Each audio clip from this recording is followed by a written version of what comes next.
Let's be completely honest about something nobody likes to admit in polite company. You probably think you're pretty impressive when you let one rip after a massive weekend dinner. You might even feel a tiny surge of pride when you clear out a living room, force someone to open a window, or make the family dog get up and leave the room in absolute disgust. But I am here today to humble you. I am here to tell you that when it comes to the ancient noble art of flatulence, you are a complete and utter amateur. If you were somehow built a time machine and dropped into a Paleolithic hunter-gatherer camp 12,000 years ago, you wouldn't be overwhelmed by the stoic, rugged silence of apex predators sitting around a fire. You wouldn't just smell roasting mammoth meat and raw courage. You would be overwhelmed by the sound of a biological wind symphony that would make a modern bagpipe orchestra weep with envy. Our ancestors were walking, talking, non-stop gas factories who could outfart you in their sleep.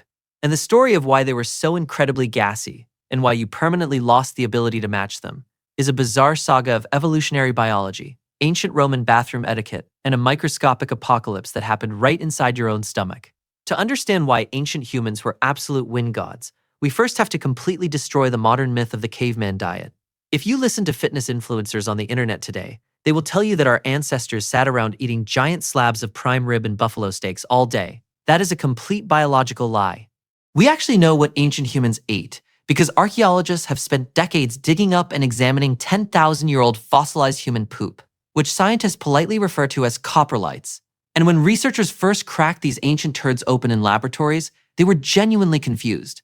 In fact, in rock shelters across North America, archaeologists initially looked at these dense, fibrous coprolites and assumed they belonged to horses or cows.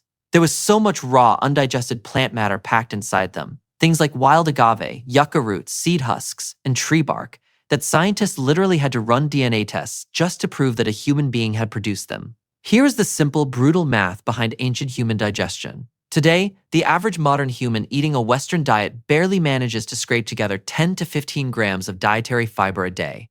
A modern doctor will congratulate you if you manage to hit 20, but our ancient hunter-gatherer ancestors were routinely pounding down between 100 and 150 grams of raw dietary fiber every single day. They were eating 10 times the amount of roughage that you do. And if you know anything about how human digestion works, you know that your stomach and small intestine cannot actually digest fiber on their own. That huge payload of wild roots and tubers passes straight into your large intestine, where trillions of gut bacteria are waiting to throw a massive fermentation party.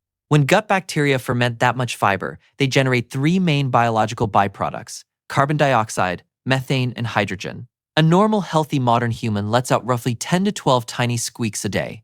A high-fiber diet, however, sends that number skyrocketing. Modern clinical feeding trials show that just bumping a modern human up to 40 grams of fiber a day causes them to pass gas up to 50 times in 24 hours, producing over 3 liters of total wind. Now, multiply that by 3. An ancient human consuming 150 grams of fiber was effectively operating as a continuous, low-rumble biological engine, releasing thunderous detonations all day and all night. But it gets so much weirder, because ancient farts weren't just frequent and loud. They were literally a biological fire hazard. When your gut bacteria ferment massive amounts of dense plant fiber, up to 40% of the gas they produce is pure hydrogen, mixed with a heavy dose of methane. For anyone who skipped high school chemistry, let me remind you that hydrogen and methane are highly, highly flammable. Today, modern surgeons actually have to be careful when performing gastrointestinal surgery because there are documented medical cases of patient intestinal gas accidentally catching fire and causing mini explosions when surgeons use electrical cauterizing tools. Now, picture a tribe of 15 ancient hunter-gatherers huddled together for warmth inside a small, unventilated stone cave during the Ice Age, sitting right next to an open campfire while collectively firing off hundreds of hydrogen-rich detonations. They weren't just surviving the cold. They were sitting on a biological powder keg. Now, you might be wondering how ancient humans managed to survive socially when everybody was constantly clearing the room. The answer is simple: nobody cared, because back then, nobody was embarrassed by it. In fact, human beings have been finding flatulence funny and fascinating for as long as we have been writing things down. The oldest recorded joke in all of human history comes from ancient Sumeria around 1900 BCE, etched onto a clay tablet. And what profound wisdom did the very first joke in human history contain? It was literally a one-liner about a young bride trying not to fart while sitting in her husband's lap. We have been laughing at this for 4,000 years. More importantly, ancient cultures viewed passing wind not as a social crime, but as a vital sign of robust physical health. 2,000 years ago, the foundational texts of Ayurvedic medicine in ancient India stated very clearly that holding in your intestinal gas was a life-threatening medical emergency. They believed that suppressing a fart would poison your body from the inside out, causing severe heart disease, arthritis, and even epilepsy. And the Greek physician Hippocrates, the famous father of modern medicine, whose oath every doctor still takes today, completely agreed. Hippocrates taught that trapped gas was the root cause of agonizing medieval illnesses and warned his patients that letting it out was a matter of life and death. The Romans took this medical philosophy to an absolute extreme. According to the Roman historian Suetonius, the Emperor Claudius was so terrified by the health risks of trapped wind that he seriously considered passing an official imperial law that would legally protect your right to fart as loudly as possible at the dinner table. Why did the ruler of the most powerful empire on earth care about table acoustics? Because he had apparently heard a tragic story about a highly modest Roman citizen who tried so hard to hold it in during a formal banquet that he suffered an internal rupture and died.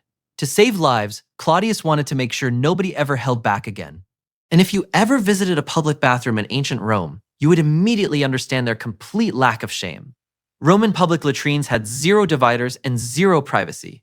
You sat shoulder to shoulder on a long stone bench with 20 other citizens, chatting about politics and the gladiator games while collectively blasting wind into the echoing chamber below. And when you were done, you all shared a single communal wiping sponge attached to a wooden stick, dipped in salt water. Suddenly, hearing someone pass gas at the dinner table doesn't sound so bad compared to sharing a communal butt sponge with 20 loud strangers. So, what happened? Why did the wind stop blowing?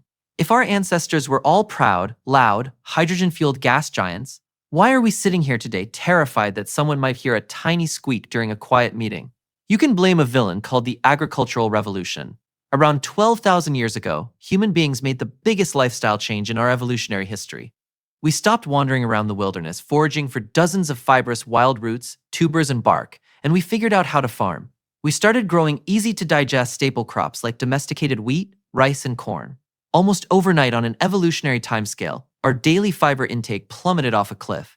And over the last century, with the rise of industrial food processing and diets built around white bread, refined sugar, and fast food, we essentially starved our internal fermentation tanks of the raw fuel they were built to process. But here's the final, mind-blowing twist of this entire story. And it is the exact reason why you cannot just go out today and try to match your ancestors. You might be sitting there thinking, well, I'll just go buy a bag of raw cassava root and a bucket of fiber supplements tomorrow, eat 150 grams of fiber, and become a prehistoric wind god. Do not do that. If you try to eat like a caveman today, you will not become a glorious wind machine. You will end up in the hospital. When scientists studied the Hadza people of Tanzania, one of the last remaining traditional hunter-gatherer tribes on Earth who still eat 150 grams of wild fiber a day, they discovered something incredible. The Hadza gut microbiome is packed with heavy-duty ancient bacterial species like Treponema and Prevotella. Think of these bacteria as specialized, industrial-strength demolition crews. They possess unique biological enzymes that can rip apart tough, woody plant bark and complex roots without breaking a sweat, converting all that heavy fiber into clean, smooth, continuous gas. Because of modern antibiotics, ultra-sanitized environments, and generations of eating low-fiber processed foods, those heavy-duty ancestral bacteria have literally gone extinct in the modern Western digestive tract. We didn't just change our diet, we permanently lost the biological hardware. Your gut is no longer a roaring industrial brewery. It is a gentle, fragile little greenhouse. If you were to dump 150 grams of dense, woody plant fiber into your modern stomach tomorrow, you don't have the bacterial demolition crew required to break it down. Instead of generating impressive room-clearing flatulence, that massive load of undigested fiber will just sit there. It will absorb water, slow your intestinal transit time to an absolute crawl, and cause severe, agonizing bloating, cramps, and potentially a dangerous gastrointestinal blockage. You have been permanently downgraded. We traded our thunderous, flammable ancestral birthright for the comforts of agriculture, modern medicine, and the ability to sit through a 3-hour movie without deafening the people in the row behind us. We gained civilization, but we lost our wind. So the next time you feel a tiny, polite little rumble escape after eating a bowl of salad, don't feel embarrassed. Just close your eyes, bow your head in silent reverence, and pay your respects to your great-great-great-thousand grandfather. He stood tall, looked out over the freezing, untamed wilderness of the Stone Age, and blew a mighty, flammable trumpet blast that could echo across the entire savannah. If you like stories like these, please like, comment, and subscribe. It really helps the channel.